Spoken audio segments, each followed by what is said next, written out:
A-loading transaction record, ayan, para sa mayroong mga tindahan at sa mga personal use na pwede nilang magamit at sa mga may printing business dyan. So, pwede nyo ito i-alok sa mga customer nyo, guys. A-loading transaction record. So, pwede siya sa A4 at pwede din siya sa A5. So, gagawin mo dyan, ipiprint mo na lang sa A5 or A4 itong pinaka-cover natin. So, may kasama na siyang line. Ayan o. So, lalagyan na nilang ng transaction yan. So, may date, mobile number, yung amount, yung promo, at yung pinaka-transaction fee niya. So, dyan isusulat yan. So, kasama na yan dyan dito sa ating i-loading transaction record natin. So, apat yan na iba-ibang kulay. So, meron tayong red, green, orange, saka blue. Ayan. So, ipapakita ko sa inyo guys kung saan nga ba ito makukuha itong ating i-loading transaction record na pang-personal, pwedeng pambenta sa printing shop. Okay, so ito yung pinakalaman ng files. Kung makakakuha ka nito, ito yung pinakalaman niya. So, meron tayong apat na cover. Ayan. So, yung pinaka-back cover niya ay optional lang din. Pwede mong plain lang na cover or plain lang din na photo paper kasi ang ginagamit dito sa e-loading transaction record natin ay photo paper at least 300 GSM. Pero depende din guys, depende din doon sa printer na gamit nyo kasi mayroong mga printer na hindi pwedeng lagyan or salangan ng makakapal na papel. So, masisira yung printer nyo. So, kung kaano lang kakapal yung pwede nyang i-print, yun lang din yung gagamitin nyo. So, ipiprint mo siya sa A4 size. Kung gusto mo yung A4 na malalaki, ayan. So, A4, pwede namang A5 size. Parang notebook size siya. Ayan. So, pwede yan. So, meron na siya kasamang ready to print na ating line. So, dyan ilalagay yung transaction natin. So, meron siyang date, mobile number, promo, amount, saka yung fee. So, dyan ilalagay yan. So, ipiprint mo siya ng back-to-back kung gusto nilang back-to-back or pwede naman yung front lang. So, depende na sa inyo yan. So, meron din tayong naka-PDF. So, meron siyang PNG at PDF. So, dalawa siyang pwede pagpilian. At yung apat natin na cover. Ayan. So, gagawin mo siyang notebook. Ayan. So, lalagyan mo siya ng wire binding or pwede namang tahe or pwede namang booklet. So, depende sa inyo guys. Kasi itong ating e-loading record or e-loading transaction record ay pwede naman yan kahit saan. So, depende lang sa pag-print nyo. Saan nga ba makukuha o madadownload yung ating e-loading transaction record? So, syempre dito lang guys sa website natin. So, click mo lang yung link dyan or sa description, andyan yung link ng website. I-click lang yan. So, mapupunta ka dito sa website natin. So, marami tayong template dito. May Canva template, may Google Sheets, Microsoft Word, Excel format, ChatGPT prompt. Marami pa yan guys. Ayan, may bestseller tayo. At yung popular product natin, andyan din.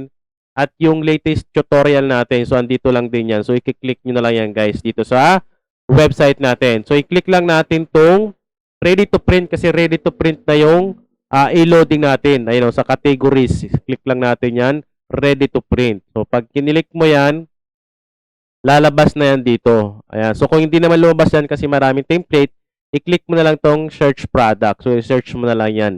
So, meron tayong lumabas na. So, i-click na lang natin yan.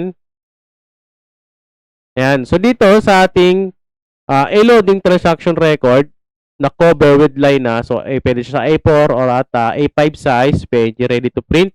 So, 149 lang yan guys. Pwede mo na siyang magamit sa printing shop mo na pwede mo i-print at pwede mo ibenta sa Shopee or sa TikTok or sa makakilala mo. Ayan, sa mga customer mo. Or kung personal use naman, pwede naman yan. So, kailangan mo lang ng ganito. So, ipiprint mo na lang siya. Ayan, no. So, paano nga ba bumili? So, click mo lang yung buy now. Click lang natin yung buy now. So, proceed to checkout. So, ganito lang kabilis mag-order dito sa ating website. Napaka-importante lang guys, pila pa natin yung billing details. Okay, first name, last name, town, city, state, postcode, phone number. So, optional yung phone number natin. Pinakahalaga lang dito ay yung email address natin kasi dyan isi-send yung template or yung design na bibili mo dito sa website pag na-verify yung natama yung payment mo. Tapos, click mo na lang tong create an account para magkaroon ka ng account dito sa website natin. So, dito sa pag-payment, saan gagawin nyo lang guys? Scan to pay lang. So, gamit yung GCash or Maya, kahit ano pa man yung e-wallet, basta meron siyang pang-scan ng QR code. So, i-scan mo lang yan. So, pag na-scan mo yan, i-screenshot mo yung bayad mo, yung pinaka-resibo, upload mo dito. So, click mo lang tong browse files, upload mo dyan. Tapos, click mo lang din yan, I have read, saka place order. Ayan. So, ganun lang kadali mag-purchase dito sa website natin. So, dito sa website natin, guys, hindi lang template yung pwede mong makita. Meron din tayong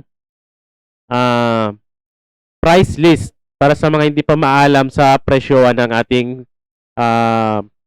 photocopy, lamination, rush ID, yung printed documents, ayan. So, di ko pa siya tapos, pero pwede na din magamit nung iba. So, tulad yan, sa customer name, lagay mo lang Mark, kahit anong pangalan. Siyempre, yung pangalan ng customer. Kasi minsan hihingi sila ng resibo, di ba? Pinaka ano lang, total payment nila. So, click mo lang yan, Mark, lagay mo Mark sa service. Hanapin mo dyan kung ano yung pinaprint nila. So, ayan. A4, photo print, sa photo paper, 60 pesos yung A4 ko. So, depende guys kung magkano yung bigayan. So, ito ay presyong gamit ko dito sa shop. So, pwede mo yung gamitin yan. Ayan. So, add item lang. Ayan, no.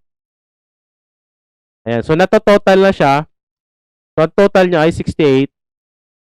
Tapos dito, kung sa 68 na yan, kung ang nagbayad siya ng 100, so makikita mo na kagad kung magkano yung sukli mo. Type mo lang 100 dito. Ang sukli niya ay 32. So, di mo na kailangan magbilang. So, automatic na yan. So, kung kailangan ng resibo, generate mo lang tapos print receipt. Tulad yan, generate muna natin. So, ito na yung pinaka resibo niya. Ayun o, may customer siyang pangalan ay Mark, date. So, ito yung pinaprint niya. Ayun o, total 68, yung cash na binayad niya 100. So, may sukli siya ng 32. So, para pag-print yan, i-click mo lang itong print. Yan, so automatic na yan. Yan. Kung gusto mo na ma-reset, panibagong customer, click mo lang yung clear. Ayan. So, kahit simple lang na price list natin, malaking tulong to sa mga may printing business. Ayan. So, may mga printing shop dyan. Sa mga hindi pa maalam ng presyohan. So, hindi pa nga lang siya tapos. So, hanggang dito pa lang ako. Ayan. So, dadagdagan pa natin yung printing price list natin dito sa website.